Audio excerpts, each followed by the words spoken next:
জাগো মা গান গাওয়ায় আপত্তি, সঙ্গীত শিল্পী লগ্নজিতা চক্রবর্তীকে হুমকি। জাগো মা ছাড়, সেকুলার গান গা। ভগবানপুরে সঙ্গীত শিল্পীকে তুইতকারি পর্যন্ত করা হয়, তাকে মারতে আসা হয়। ধৃত মূল অভিযুক্ত মেহবুব মল্লিক। পরবর্তী অনুষ্ঠানেও মঞ্চে এই গানই গাইব, হুমকি সত্ত্বেও দমতে নারাজ লগ্নজিতা। ধৃত তৃণমূলের সঙ্গে যুক্ত, অভিযোগ বিজেপি, পুলিশের গাফিলতি নিয়েও সরব গেরুয়া শিবির। হেনস্থার শিকার সঙ্গীত শিল্পী, তিনি যেটা বলছেন তার তরফ থেকে যেটা বলা হচ্ছে যে জাগো মা গান গাওয়ার পরই তাকে হেনস্থার চেষ্টা করা হয়।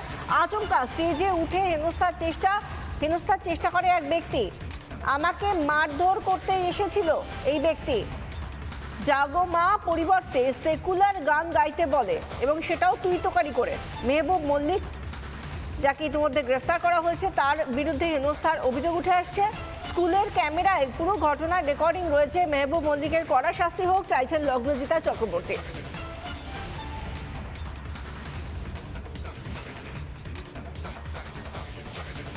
আমার অনুষ্ঠান 7টায় শুরু হয় এবং 7:45 অবধি আমার অনুষ্ঠান নির্বিঘ্নে হয়।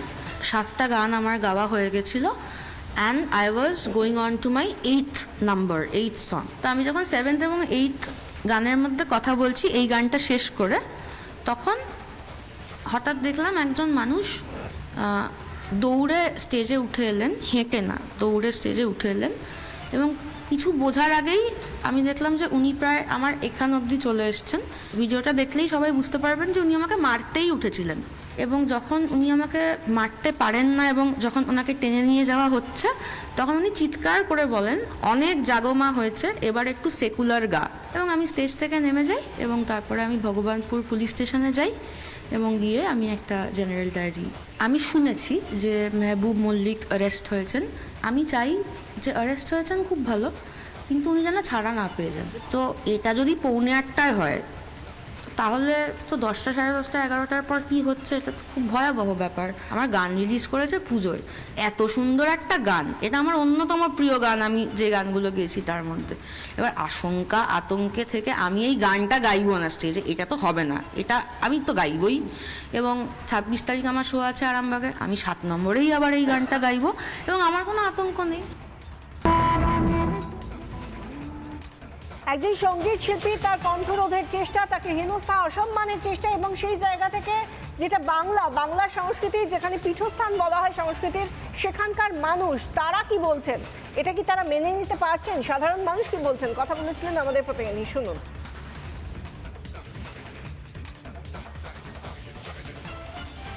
ওই নন্দনকে বলা হয় সংস্কৃতির পীঠস্থান, তো এবার সরাসরি গান সংস্কৃতির উপরে একেবারে আক্রমণ নেমে এসেছে। আমরাই তো পরিবর্তনটা চেয়েছিলাম, তাই এগুলো পরিবর্তনের ফসল, কিছু করার নেই, আমাদেরকে নিতে হবে। আমাদের প্রতিবাদের ভাষা, প্রতিবাদের মুখ, প্রতিবাদের হাত সবটাই তো ভেঙে গুড়িয়ে দেওয়া হয়েছে। আমাদের শিক্ষা, আমাদের কালচার সবটাই তো শেষ হয়ে গেছে।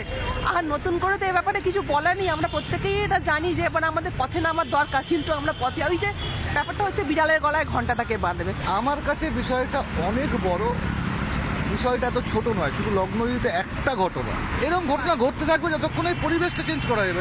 লগ্নজিতা চক্রবর্তীর তরফ থেকে ইতিমধ্যেই কিন্তু এফআইআর রুজু করা হয়েছে, কমপ্লেন লজ করা হয়েছে এবং অ্যারেস্ট হয়েছেন মেজবুল মোল্লা, বা তাকে গ্রেফতার করা হয়েছে। এবং ইতিমধ্যেই কিন্তু প্রশ্ন উঠছে বিভিন্ন তরফ থেকে। তবে যে নন্দন চত্বর বারবার প্রতিবাদের সাক্ষী থেকেছে, সেই নন্দন চত্বরে মোমবাতি মিছিল হয়েছে, সেই মোমবাতি এবং সিনেমার উপর যখন আঘাত নেমে আসে তখনই নন্দন চত্বর কিন্তু প্রতিবাদ দেখেছে। কিন্তু অদ্ভুতভাবে যখন লগ্নজিতার উপরে এই আক্রমণ নেমে এলো, সেই সময় নন্দন চত্বর, এই প্রতিবাদ মঞ্চ কিন্তু ফাঁকা। নন্দন সংস্কৃতির পীঠস্থান, সেখানে কবে প্রতিবাদ হবে, সেখানে কবে মোমবাতি মিছিল হবে, বুদ্ধিজীবীরা রাস্তায় নামবেন, সেদিকে কিন্তু তাকিয়ে রয়েছে। ক্যামেরায় রবীন্দ্র শর্মার সঙ্গে পিঙ্কি অধিকারী, রিপাবলিক বাংলা। মূল অভিযুক্ত এবং ধৃত মেহবুব মল্লিকের ভাই মাসুদ মল্লিক, সে কি বলছে, তার কি বক্তব্য, শুনুন। 4টা, আমরা শীতের কারণে ওটা দেরি হয়ে গেছিলো, 6:30 বেজে গেছিলো। উনি এটাতে খুব রেগে যান, দিয়ে এক্সট্রা টাকার জন্য ডিমান্ড করে। আমরা ওতে রাজি হইনি। আর উনি যে গানটা গেয়েছিলেন, তো ওই গানটাকে বলা হয়েছিল যে আপনি আরেকটা অন্য যে কোনো সেকুলার গান, এটা নর্মাল। তো উনি এটা মনে করেছেন যে উনার মনে প্রেস্টিজে লেগেছে, দিয়ে সঙ্গে সঙ্গে প্রোগ্রাম বন্ধ করে দেন এবং উনি থানায় এসে কমপ্লেন করেন। হ্যাঁ, অ্যারেস্ট করেছে, আইনি পদক্ষেপে যা হবে চলবে। হ্যাঁ, আমরা আইনি পদক্ষেপ নেব। এই ঘটনার পর কি বলা হচ্ছে পুলিশ প্রশাসনের তরফ থেকে, যেহেতু পুলিশ প্রশাসনের ভূমিকা নিয়ে প্রথম থেকেই একটা প্রশ্ন উঠেছিল। এএসপি পূর্ব মেদিনীপুর মিথুন কুমার দে তিনি কি বলছেন শুনুন। এটা দুর্ভাগ্যজনক আছে। আমরা প্রাথমিক তদন্তে যেটুকু পেয়েছি তাতে ওই যে মেহবুব মল্লিক বলে যে আছে, ও যেভাবে ইন্টারাপ্ট করে বা শিল্পীর সঙ্গেও আমরা যখন থেকে জেনেছি তখন থেকে ওনার সঙ্গে আমরা যোগাযোগ করেছি, যেটুকু জেনেছি যে যেভাবে উনি ইন্টারাপ্ট করেছেন এবং যেভাবে মারমুখী হয়ে উঠেছিলেন, তো সেটাকে আমরা ডেফিনেটলি কগনিজেন্সে নিয়ে আমরা সঙ্গে সঙ্গে অ্যারেস্ট করতে বলিয়েছি এবং তখন থেকেই রেড শুরু হয়। হি ওয়াজ অ্যাবসকন্ডিং, আমরা সকালে ওকে অ্যারেস্ট করেছি, তারপরে আমরা ওটা কোর্টের কাছে ফরওয়ার্ড করে আমরা কাস্টাডিতে নেব, প্রেয়ার থাকবে আমাদের রিমান্ডে এবং আরও যা আছে পুরো যে ঘটনার সমস্ত অ্যাসপেক্টগুলো আমরা তদন্তে আমরা আনাট করার চেষ্টা করব। লগ্নজিতা একজন প্রখ্যাত সঙ্গীত শিল্পী, তিনি তার পছন্দের গান গাইতে পারবেন না, জাগমা ছাড় সেকুলার গান গা, এইটা শুনতে হবে, তাকে অনুষ্ঠানের মঞ্চ থেকে তাকে মারধর করতে আসবে, উদ্যত হবে একজন। এই নিয়ে যারা সঙ্গীত মহলের লোকজন, সঙ্গীত শিল্পীরা, তারা কি বলছেন শুনুন।